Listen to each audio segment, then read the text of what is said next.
বন্ধুরা, আজ থেকেই বিধবা ভাতা, বার্ধক্য ভাতা এবং প্রতিবন্ধী ভাতার টাকা দেওয়া শুরু হয়ে গেছে। অনেকেই আজকে বিধবা ভাতা, বার্ধক্য ভাতা এবং প্রতিবন্ধী ভাতার টাকা পেয়েছেন। তাদের মধ্যে আমাদের পরিবারে একজনও পেয়েছেন বিধবা ভাতার টাকা। যেমনটা আপনারা দেখতে পাচ্ছেন, আমাদের পরিবারে একজন আজকে বিধবা ভাতার টাকা পেয়েছেন, কিন্তু সরকারের যেখানে বলা হয়েছিল যে 2,000 টাকা দেওয়া হবে, সেখানে 1,000 টাকাই দেওয়া আছে। এর মানে বোঝা যাচ্ছে এখনো 2,000 টাকা যেটা বলেছে সরকার, সেটা এখনো চালু করা হয়নি। এইটাই হচ্ছে বিধবা ভাতা, বার্ধক্য ভাতা চেক করার পোর্টাল joyBangla.wb.gov.in। এখানে আপনি আপনার স্ট্যাটাস চেক করতে হলে প্রথমে স্ট্যাটাস চেকে ক্লিক করবেন, তারপর আপনি কোন ধরনের স্কিমটা পান সেটা ক্লিক করবেন।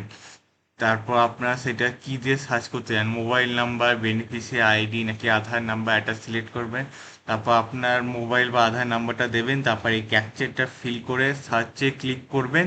তাহলে আপনার রেজাল্ট শো করে দেবে। কোনো ধরনের নতুন অ্যাপ্লিকেশন এখনো এতে চালু হয়নি। আজকে এইটুকুই আপডেট ছিল। আপনারা যা যা টাকা পেয়েছেন বিধবা ভাতা, বয়স্ক ভাতার, তারা আমাকে প্লিজ কমেন্টে জানাবেন এবং চ্যানেলটিকে সাবস্ক্রাইব করবেন এবং ভিডিওটিকে লাইক করবেন। ধন্যবাদ।